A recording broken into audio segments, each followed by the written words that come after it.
जय हिंद दोस्तों, नमस्कार। चलिए आज आपको बताते हैं संविधान का एक नया टॉपिक जिसका नाम है संघात्मक व्यवस्था। ठीक, यूनियन सिस्टम।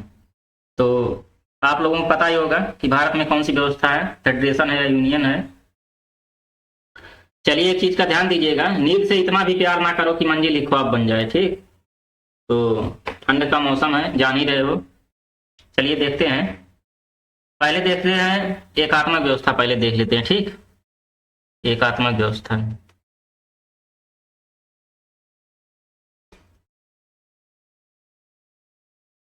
एकात्मक व्यवस्था, एकात्मक व्यवस्था क्या, जैसे समस्त शक्तियां जो है केंद्र में निहित होती हैं। इसमें जो है, इसकी खूबी यही है, समस्त शक्ति जो है केंद्र में निहित होती है, केंद्र के पास जो है निहित होती है। और राज्य अथवा संघ की इकाइयां जो है केंद्र के निर्देश के अनुसार जो अपने दायित्वों का निर्वहन करती हैं। क्यों?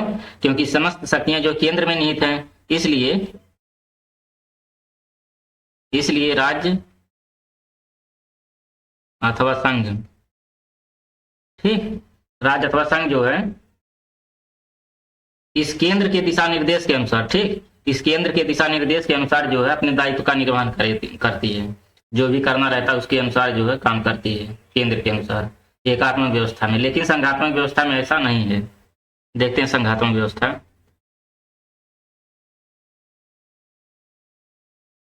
ये छोटे छोटे वर्ड हैं, समझ जाएंगे सही रहेगा।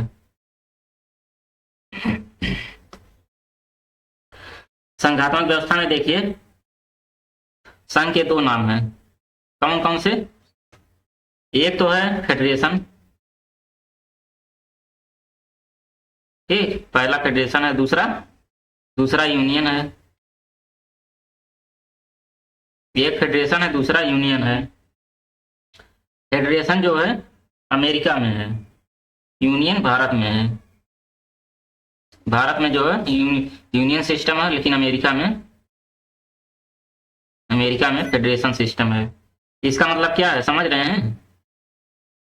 इसका मतलब यही है कि जैसे फेडरेशन का मतलब जैसे संघ और राज्य के बीच जो समझौते का जो परिणाम होता है, संघ और राज्य के बीच समझौते का परिणाम यही होता है कि राज्य जब चाहे, ठीक, राज्य जब चाहे जो है संघ से अलग हो सकता है, संघ से अलग हो सकता है। ठीक, राज्य जब चाहे तब, जैसे अमेरिका इसका उदाहरण सबसे बड़ा है।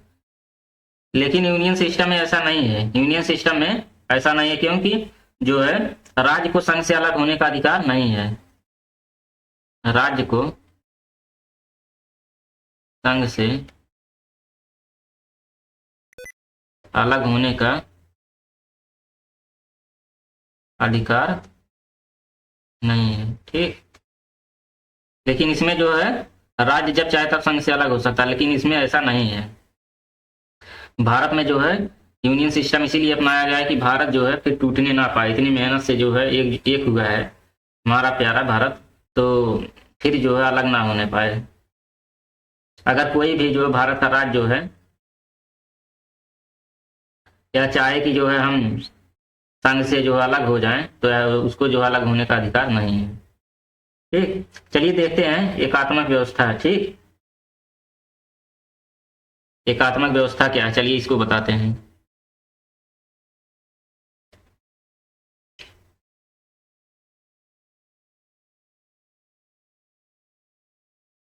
चलिए बताते हैं, एकात्मक व्यवस्था में क्या है,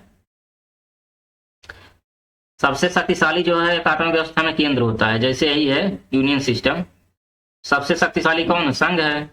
तो एकात्मक व्यवस्था में जो है, एकात्मक व्यवस्था में समस्त शक्तियां केंद्र के पास निहित होती हैं।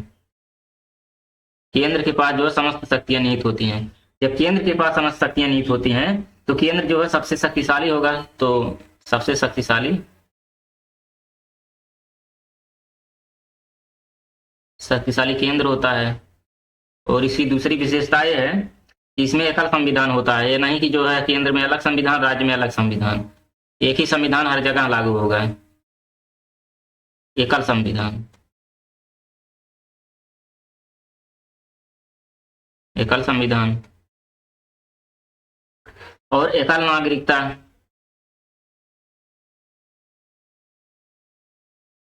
भाई नागरिकता भी एक ही होगी सबकी, नहीं कि संघ में अलग नागरिकता है केंद्र में अलग, ऐसी बात नहीं है।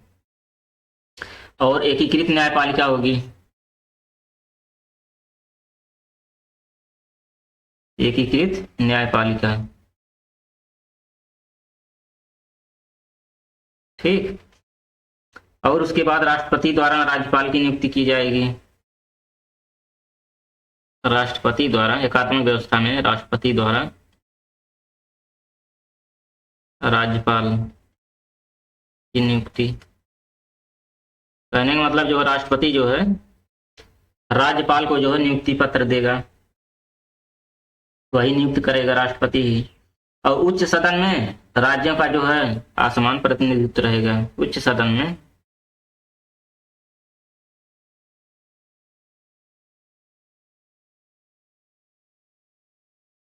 राज्य का असमान प्रतिनिधि,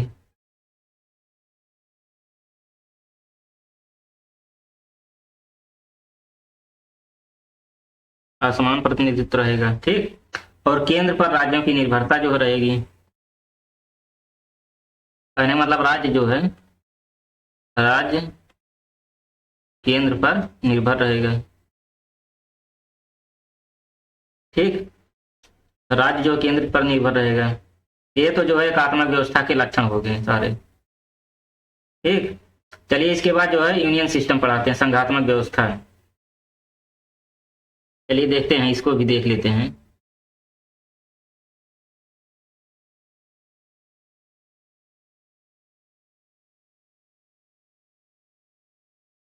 संघात्मक व्यवस्था,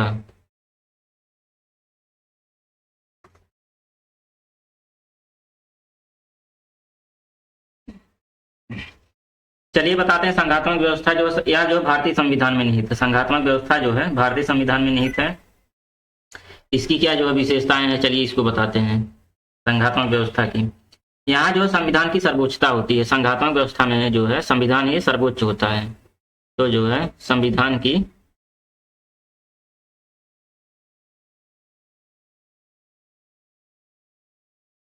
की सर्वोच्चता होती है, ठीक। और दूसरी बात यह है कि संघात्मक व्यवस्था में संविधान लिखित होता है, तो यहाँ पे जो है लिखित संविधान होता है,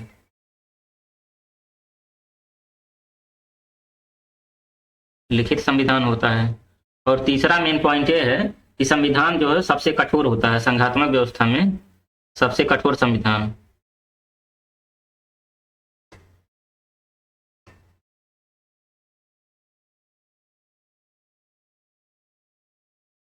कठोर संविधान होता है।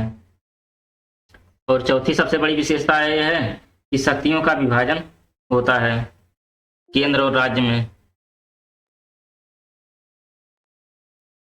शक्तियों का विभाजन। और पांचवी सबसे बड़ी विशेषता यह है कि न्यायपालिका ही सर्वोच्च होता है, ठीक।